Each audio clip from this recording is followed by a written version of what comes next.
El libro de Deuteronomio es el quinto libro de la Biblia y el último libro de la Torá.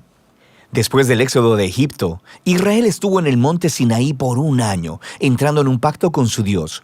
Y luego tuvieron un desastroso viaje a través del desierto, y la generación del éxodo se descalificó a sí misma para entrar en la tierra prometida de Abraham. Así que Deuteronomio inicia con Moisés delante de esta nueva generación explicándoles la Torá. Y es a partir de aquí que el diseño y el propósito del libro se desarrollan. Deuteronomio está formado por una serie de discursos de Moisés donde él está solicitando a la nueva generación de Israel a ser fieles al pacto con su Dios. En el centro del libro está una colección de leyes, las cuales son los términos del pacto entre Dios e Israel. Algunas de las leyes son nuevas, pero muchas son repeticiones de las leyes dadas anteriormente en el monte Sinaí. Y de este hecho es de donde el libro recibe su nombre, de la palabra griega Deuteronomion, que significa segunda ley. Alrededor de estas leyes se encuentran dos secciones externas con discursos de Moisés. Cada una de estas están divididas en dos partes. Profundicemos y veamos cómo funciona todo esto. Así que, primero que nada, Moisés resume la historia hasta ahora y resalta lo rebelde que fue la anterior generación, contrastando con la gracia constante de Dios y su provisión en el desierto. Y Dios sí trajo su justicia sobre ellos, pero no abandonó sus promesas del pacto. Después de esto siguen una serie de sermones muy apasionados, donde Moisés llama a esta nueva generación a ser más fieles al pacto que lo que sus padres habían sido. Él les recuerda los 10 mandamientos, y luego el centro de esta sección es una famosa enseñanza llamada el Shema. Moisés dice: «Escucha, oh Israel, el Señor es nuestro Dios, el Señor uno es. Amarás al Señor tu Dios con todo tu corazón, con toda tu alma y con toda tu fuerza». Esta se convirtió en una oración diaria muy importante en el judaísmo, y esta une todos los temas de este libro. Así que la palabra escucha, Shema en hebreo, significa mucho más que solo oír. Su significado incluye responder a lo que oyes, o en español diríamos obedece. Y la palabra amarás en hebreo también significa mucho más que solo una emoción o sentimiento. Se trata de una decisión devota, de todo corazón a Dios, la cual involucra tu voluntad y tus emociones, tu mente y tu corazón. Ahora, para Israel su obediencia y devoción a Dios servían a un propósito mucho más grande. La obediencia a las leyes de Dios haría a Israel un pueblo único entre las naciones, justo como dijo Dios en el monte Sinaí. Ellos se convertirán en un reino de sacerdotes. Y Moisés ahora dice: ¿cómo? Israel tiene la oportunidad de mostrar al mundo entero la sabiduría y la justicia de Dios obedeciendo sus leyes. Y la otra idea clave en el Shema es que Israel estaba llamado a obedecer y ser devotos únicamente al Señor, o como literalmente dice en el hebreo, el Señor uno es. Ahora, tomando en cuenta el contexto, el punto central es que el Señor es el único Dios a quien Israel debe adorar y obedecer. Israel está a punto de entrar a la tierra de Canaán, donde las personas adoraban ídolos que representaban a todos los diferentes aspectos de la creación: el sol, el clima o el sexo y la guerra. Y en la perspectiva de Moisés, el adorar a esos dioses degrada a los humanos y destruye las comunidades. Pero adorar al Dios de Israel, quien es el Creador y el Redentor, esto guiará a la vida y a la bendición. Y así llegamos a la gran colección de leyes en el centro del libro, y estas están más o menos acomodadas por temas. Así, la sección inicial es acerca de la adoración de Israel a su Dios. Ellos debían tener un templo central donde el único Dios sería adorado. Y Dios también debía ser adorado mediante el cuidado que Israel proveyera a sus pobres. Por ejemplo, todos los israelitas debían apartar 1/10 de su ingreso anual para el templo, pero otro 10 debía apartarse cada 3 años y ser dado a los pobres.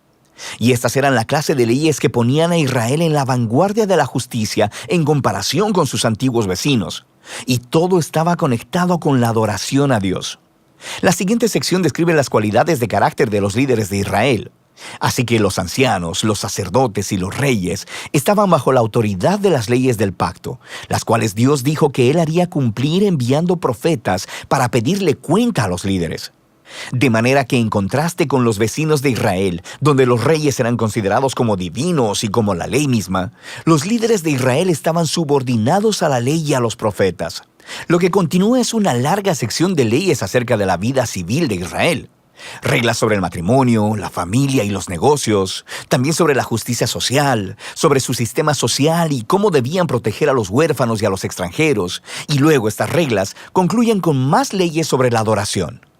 Ahora, aquí hay algunos consejos para leer todas estas leyes. Recuerda, primero que nada, que estos son los términos del Pacto del Sinaí dados específicamente al Israel antiguo, quien vivía en una cultura que es muy diferente a la tuya. Y en segundo lugar, no será útil que compares estas leyes con las leyes modernas de una cultura muy diferente. Más bien, estas leyes fueron dadas para apartar a Israel, así que debemos comparar estas leyes con las de los vecinos de Israel, como Asiria y Babilonia. Y cuando haces eso, de repente, las leyes que parecen duras o extrañas se hacen mucho más claras. Puedes darte cuenta que Dios está empujando a Israel a un más alto nivel de justicia que el que se conociera hasta la fecha. Y finalmente, intenta discernir los principios centrales de sabiduría o justicia que están debajo de cualquier ley en particular, y descubrirás algunas cosas bastante profundas. Así que aquí tienes una tarea para obtener créditos extra. Ve a ver cómo el apóstol Pablo hace esto en su primera carta a los Corintios, capítulo 9, versículo 9, y él cita una ley de Deuteronomio capítulo 25, versículo 4. Es muy interesante. Volvamos a Moisés. Después de abordar todas estas leyes, emite el reto final de que Israel debe escuchar y amar a su Dios. Él emite primero una advertencia y un ultimátum. Si Israel escucha y obedece a su Dios, todo irá genial. Habrá mucha bendición divina. Pero si ellos no obedecen y se rebelan, habrá hambre, plagas, devastación y eventualmente exilio de la tierra. Y luego Moisés los obliga a tomar una decisión. Él les dice: hoy he puesto delante de ti la vida y el bien, la muerte y el mal. Escoge, pues, la vida para que vivas tú y tu descendencia, amando al Señor tu Dios y escuchando su voz. Pero luego Moisés dice esto: yo sé que después de mi muerte se corromperán y se apartarán de Dios y terminarán en el exilio. Lo que es un poco decepcionante, pero él ha estado con esta gente durante décadas y es bastante claro que sus esperanzas no son muy altas. Pero no todo está perdido, dice Moisés.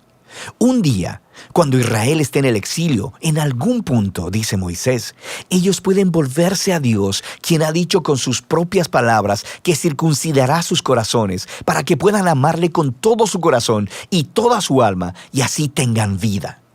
Ahora, esta es una vívida metáfora que está diciendo que algo está fundamentalmente mal con el corazón de Israel. Es necio y duro, y es lo mismo que está mal con el corazón de toda la humanidad. Esto regresa a la rebelión de los humanos en el jardín del Edén. Los humanos eligieron separarse de Dios. Ellos quisieron definir por sí mismos el bien y el mal, y como resultado, arruinaron el mundo bueno de Dios. Pero un día, dice Moisés, Dios hará algo para transformar los corazones de su pueblo, para que puedan realmente escuchar y amar a Dios con todo el corazón. Y entonces serán llevados de vuelta a la vida verdadera. Esta es la promesa que retoman los profetas bíblicos posteriores, Jeremías y Ezequiel, la esperanza de un nuevo corazón. Así que Moisés termina su discurso con un poema de advertencia y luego de bendición. Luego sube a una montaña y muere. Y así termina la Torá. Todas las tensiones de los temas en la historia bíblica son colocados en su lugar, pero se quedan sin resolver. ¿Cuándo vendrá el descendiente de la mujer y derrotará al mal? ¿O cómo rescatará Dios a todo el mundo y bendecirá a todas las naciones a través de esta familia? ¿Y cómo pueden reconciliarse la santidad de Dios con personas que son rebeldes continuamente? ¿Y cómo transformará Dios los corazones de su pueblo? Para saberlo, deberás seguir leyendo, pero por ahora, de eso trata el libro de Deuteronomio.